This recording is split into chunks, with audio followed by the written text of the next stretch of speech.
नमस्कार, आप सभी का स्वागत है। दिल्ली का दंगल समाप्त हो चुका है, वोटें गिर गई हैं। अभी तक कुछ सीटों पे वोटिंग जारी है, लेकिन बड़ा सवाल ये आ रहा है कि कई सारे एग्जिट पोल बीजेपी को बहुमत में दिखा रहे हैं। अभी मैं बात करूं तो एबीपी मित्रा एग्जिट पोल ने बीजेपी को 35 से 40 सीटें दी हैं, आम आदमी पार्टी को 32 से 37 सीटें दी हैं और कांग्रेस को एक सीट का दावा उन्होंने किया है। साथ में अगर आप देखें तो और भी कई जो एग्जिट पोल देने वाले संस्थान हैं, उन्होंने बीजेपी को बढ़त बताया है और क्लीन स्वीप करते हुए दिखा रही है। आम आदमी पार्टी को दूसरे नंबर की पार्टी बता रही है और कांग्रेस को तीसरे नंबर की पार्टी बता रही है। इसी बीच हमारे साथ चर्चा करने के लिए वरिष्ठ पत्रकार विनोद गुप्ता जी जुड़े हैं। स्वागत है सर आपका।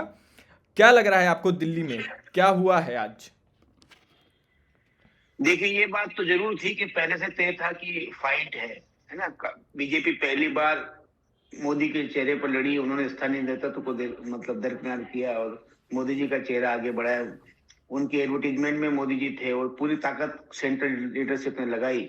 और ये भी कहा गया कि एक एक सांसद को एक एक मंडल दे दिया गया, एक एक ब्लॉक की जिम्मेदारी एक बड़े बड़े नेताओं को दे दी गई।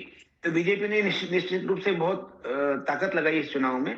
और उससे ऐसा लग रहा है कि ये चुनाव सिर्फ बीजेपी, क्योंकि बहुत संगठन मजबूत संगठन है, जी 24/7 काम करता है, तो उन्होंने ये कोशिश की कि जो उनकी भावना है या उनकी जो मैसेज है वो गली गली कुनबे कुनबे तक पहुंचे। वो निश्चित रूप से किया। तो इसलिए पहली बार दिल्ली में वो फाइट होते हुए दिखी भी सही। लेकिन एग्जिट पोल का जहां तक सवाल है, एग्जिट पोल का अब तक का हमने इतिहास देखा है कि ये तो तुक्का है ना, जिसका लग जाए। पर हाँ, ये जरूर बता रहा है कि इस बार फाइट तगड़ी है।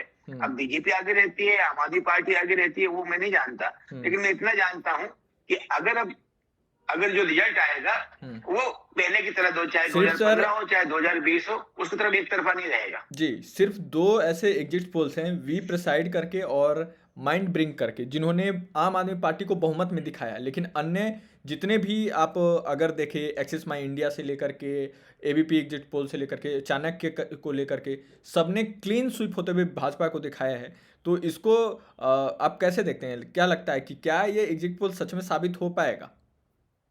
देखिए, एग्जिट पोल का ऐसा हिसाब है ना कि अगर 50 एग्जिट पोल हो रहे हैं, 10 हो रहे हैं, 15 हो रहे हैं, जी उनमें से एक ही सही होता है।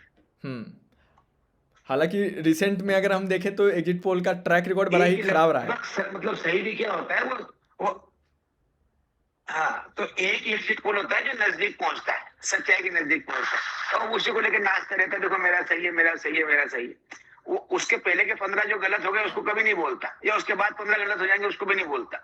तो एग्जिट पोल का देखिए, इसमें ये है कि एक इनमें से आप बता रहे कि 8 या 9 एग्जिट पोल आपने देखे हैं, जिसमें 6 एक तरफा दिखा रहे हैं, 2 में टक्कर दिखा रहे हैं। अब देखना, आप इसमें एक ही सत्य के नजदीक होगा, एक ही होगा सत्य के नजदीक, और वही भी गाता फिरेगा 5 साल, देखो मेरा वो बहुत बढ़िया सही रहा था, मेरा एक बहुत सही एग्जिट रहा पोल था। तो अभी तो अभी आ ये तो रही मन है बहलाव सर। का साधन होता रहना चाहिए। एक एग्जिट पोल अभी अभी आ रही है सर, वो देख करके मैं दंग रह गया। पीपल पल्स करके है, उन्होंने आम आदमी पार्टी को 10 से 19 सीटें दी हैं, बीजेपी को 51 से 60 सीटें दी हैं और कांग्रेस को 0 दिया है। मतलब इतना भयंकर बहुमत। इतना भयंकर बहुमत मुझे लगता है बीजेपी के इतिहास में कहीं भी, मतलब मेरे ख्याल से मुझे लगता है राजस्थान में 2013 में ऐसा हुआ था, 160 के आसपास पहुंची थी। जी तो इतना प्रचंड बहुमत बीजेपी खुद एक्सपेक्ट नहीं करेगी। बीजेपी खुद चाह रही होगी 35-40 के आसपास हमारी सीट आ जाए, हमारी सरकार बन जाएगी। और आम आदमी पार्टी चाह रही है कि हमारी 50 से ऊपर आए। जी, ये सवाल तो एक एग्जिट पोल का है। इस पे एग्जिट पोल का कभी कभी हमने देखा है रिसेंट में कितना खराब ट्रैक रिकॉर्ड रहा है, और जनता भी इस बात को समझ गई है कि हम जो वोट दे करके जाते हैं वो आकलन करके एग्जिट पोल में दिखाते हैं, तो अब चीज़ें वो छुपाने भी लग गई है। तो उस पर हम उतना रिलाई तो नहीं कर सकते, ट्रस्ट तो नहीं कर सकते। लेकिन एक जो नंबर है जो अभी सबसे ज़्यादा डिस्कस किया जा रहा है वो वोटिंग परसेंटेज का है। 2015 की बात करें तो लगभग 67% लोग घर से बाहर निकले थे, और 2020 में जो चुनाव हुआ था उसमें अगर आप देखें तो 62% लोग निकले थे। लेकिन अभी अभी जो कुछ जगहों पे अंतिम के लाइन में कुछ लोग लगे हुए हैं और फाइनल वोटिंग काउंटिंग हमारे पास आने बच रहे हैं फाइनल परसेंटेज। लेकिन अभी अगर कहें तो लगभग 7% 60% के आसपास लोगों ने वोटिंग किया है। अगर फाइनल अगर हम इसका फिगर देखें तो ये 67-68 आराम से टच कर सकता है, मतलब 65 प्लस जाना तो इसका कंफर्म ही है। तो आपको क्या लगता है कि ये जो इतना voting percentage, huge voting percentage पिछली बार की अगर तुलना में करें तो एक क्या ये चेंज के रूप में देखा जा सकता है, या फिर आपको कुछ और लग रहा है इसमें?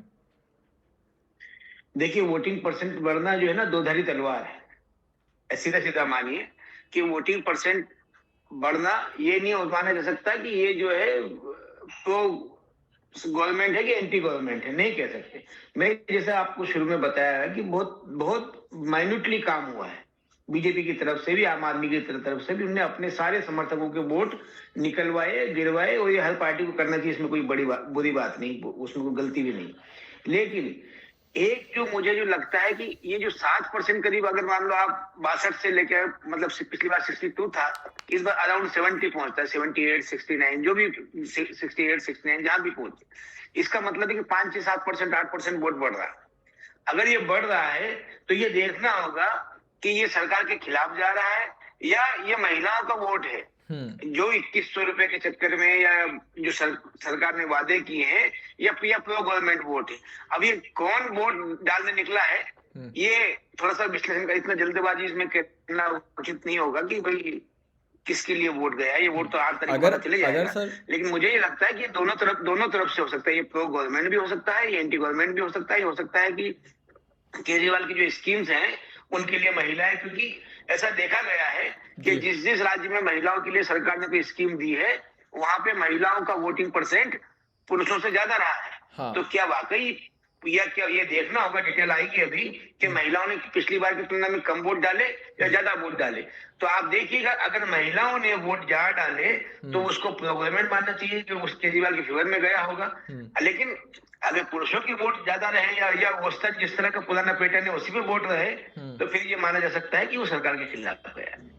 इसमें सर जो इस पे कमेंट करना बहुत जल्दी इसमें एक जो ट्रेडिशन के रूप में अगर हम देखें तो पहले क्या होता था कि अगर ट्रेंड हाई हिट करता था, मतलब कि पिछले बार के तुलना में अगर ज़्यादा वोटिंग होती थी, तो हम ये कहते हैं कि या तो परिवर्तन की तरफ जा रहे हैं या फिर वो कुछ सीटों पे बदलाव के रूप में देख रहे हैं। लेकिन अभी में हमने रिसेंट में कुछ ऐसे जगह पे देखे हैं कि ट्रेंड्स हाई जरूर हमें दिखे हैं, वोटिंग परसेंटेज जरूर हाई दिखे हैं, लेकिन वो बदलाव के लिए नहीं था, बस लोग ज़्यादा निकल गए थे। इसमें सर जो मैंने थोड़ा सा जानकारी इकट्ठा करने की कोशिश की, उसमें मुझे जो जानकारी मिली उसमें ये था कि इस बार की जो चुनाव है इसमें किसी भी पॉलिटिकल पार्टी ने बहुत ईजिली नहीं जाने दिया है, मतलब कोई छोड़ने को तैयार नहीं था, चाहे वो बीजेपी हो, चाहे कांग्रेस हो, चाहे आम आदमी पार्टी हो, सबने अपना सिर से पांव तक अपना जोर लगाया है। और कुछ जगहों पे अभी एक और डाटा देख रहा था मैंने, लगभग 40 सीट के आसपास वोटिंग परसेंटेज हाई रही है कुछ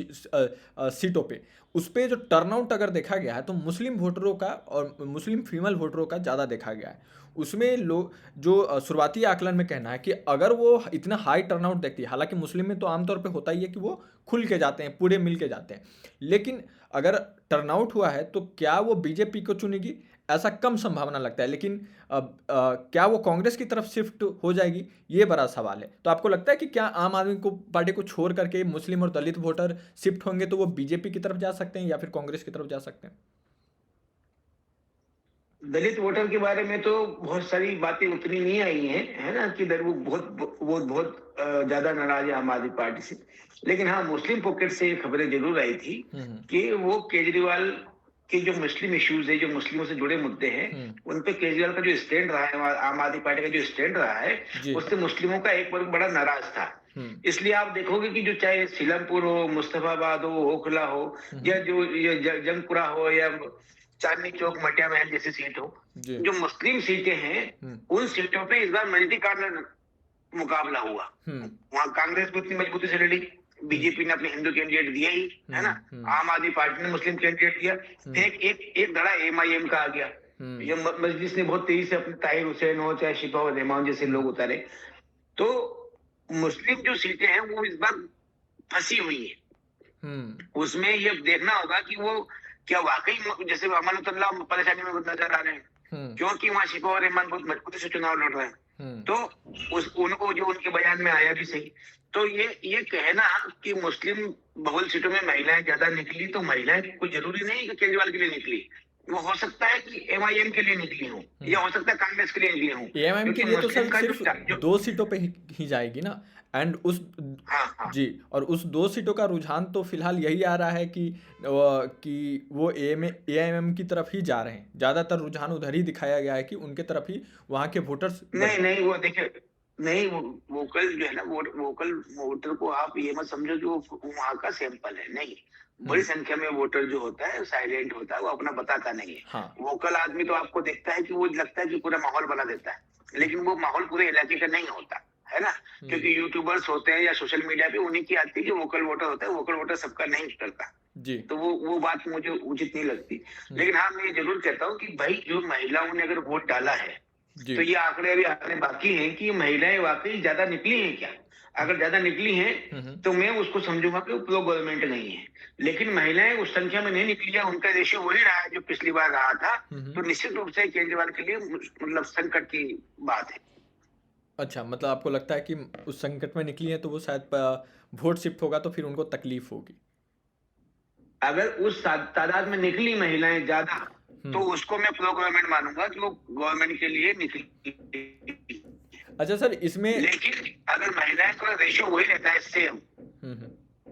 महिलाओं का वही रेशियो रहता है जो पुराना था, अगर मतलब पुरुषों की तादाद में महिलाओं का वोट लगभग औसत वही रहता है, जी। तो फिर निश्चित रूप से वो केजरीवाल के लिए संकट की बात है। क्योंकि केजरीवाल ने महिलाओं हम्म। पे बहुत बड़ा दाव लगाया और उन्होंने जहां भी उनके पोस्टर थे या उनका जो प्रचार सामग्री थी उसमें भाई हो तो ऐसा, वो हर महिला को 2100 रुपये हर महीना, ये उनका कैश लाइन थी। हम्म। तो इसका मतलब था कि महिला वोटर का टर्नआउट ज्यादा होना चाहिए। हम्म। अगर होगा तो केजरीवाल की रणनीति सफल, अगर नहीं हुआ तो फिर केजरीवाल मुश्किल में। अच्छा, इसमें कांग्रेस के रोल को आप किस तरह से देखते हो? आपका आकलन क्या कहता है कि क्या कांग्रेस कुछ सीटें हासिल कर पाएगी? क्योंकि मेहनत तो उन्होंने भी किया है। अगर मान लेते हैं एक हाइपोथेटिकल थ्योरी हम ले लेते हैं कि उन्होंने कुछ जितनी मेहनत की है और जिस तरह का वोटिंग परसेंटेज टर्नआउट हुआ है, अगर थोड़ा सा भी वोटिंग मार्जिन या फिर दलित और मुस्लिमों का साथ अगर मिल जाता है कांग्रेस पार्टी को, तो कुछ ना कुछ सीट तो उन्हें मिल ही जाएगा। तो इससे हानि बीजेपी को होगी या आम आदमी पार्टी को? पहली। दूसरा कि ओवरऑल अगर पर्सपेक्टिव में देखें, जितनी भी सीटें हैं 70 के 70 सीटों पे, क्या इतना वो आम आदमी पार्टी को क्षति पहुंचा देगी कि बीजेपी जीत जाए, इतना जिस तरह का डाटा हमारे पास आया है कि क्लीन स्वीप हो जाए? देखो, कांग्रेस को अगर लीड करना है, कांग्रेस को अपना इम्पैक्ट डालना है, जी। तो उनको 70 की 70 सीटों पे इम्पैक्ट डालने की जरूरत नहीं है।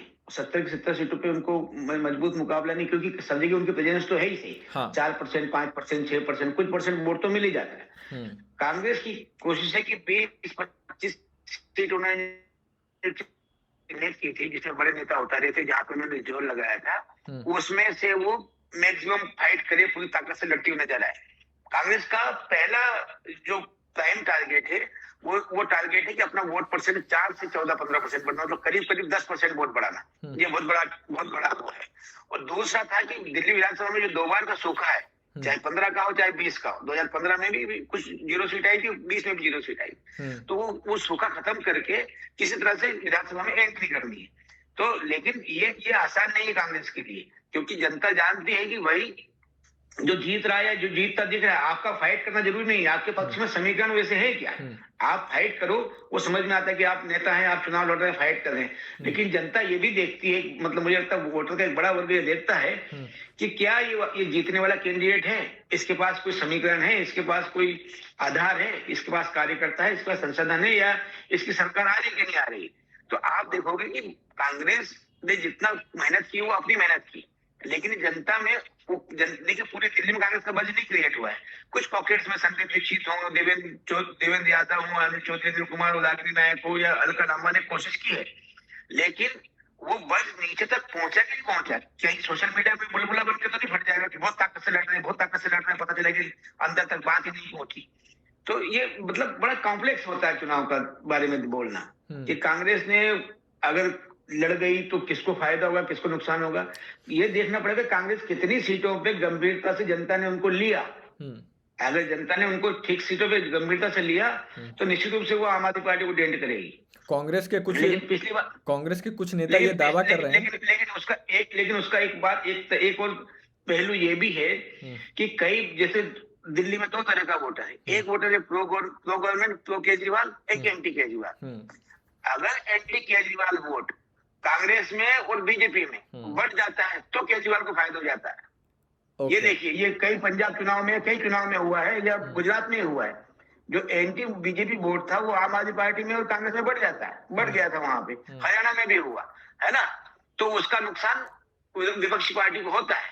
तो यहाँ भी दिल्ली में भी ऐसा ही है कि जो केजरीवाल के खिलाफ वाला वोट है, जो केजरीवाल को देना नहीं चाहता, वो बीजेपी को, या तो वो बीजेपी में जाता या कांग्रेस में चला जाएगा। तो बात यह है कि अगर वो केजरीवाल का जो anti anti Kejriwal vote consolidate हो गया तो नुकसान है, लेकिन वो कांग्रेस और बीजेपी में बढ़ गया तो उसको इस पहलू से भी देखना चाहिए। तो दोस्तों, आपने सुना वरिष्ठ पत्रकार विनोद गुप्ता जी ने जिस तरह से विश्लेषण किया है और हमने जो आकलन किया है, इससे कुल मिलाकर के ये समझ में आ रहा है कि जितना आसान दिखाया जा रहा है कि क्लीन स्वीप बीजेपी की तरफ चली जाएगी, ये उतना आसान भी नहीं है, लेकिन इतना भी मुश्किल नहीं है कि आप आराम से जीत जाए। अगर आप जीतती है तो आपके लिए भी कई सारी मुश्किलें होंगी। टफ कंपटीशन है, बहुत ही टफ कंपटीशन है। 2 दिन बाद आपको इसका रिजल्ट देखने को मिलेगा, अनुमान देखने को मिलेगा, फिर हम साथ में बैठेंगे और इस पर चर्चा करेंगे। लेकिन इस बात का ध्यान रखा जरूर जाना चाहिए कि कई बार एग्जिट पोल गलत भी होते हैं, मैक्सिमम आपने देखा होगा कि गलत ही होते हैं। आपको क्या लगता है, किसकी बनेगी दिल्ली में सरकार? क्या फिर से आम आदमी पार्टी और अरविंद केजरीवाल सेहरा बांध पाएंगे, या फिर इस बार दुल्हा बीजेपी की ओर से होगा? हमारे साथ थे सीनियर जर्नलिस्ट विनोद गुप्ता। आपको कैसा लगा ये वीडियो, कमेंट करके जरूर बताइए। मिलते हैं अगले वीडियो में, तब तक के लिए जय हिंद।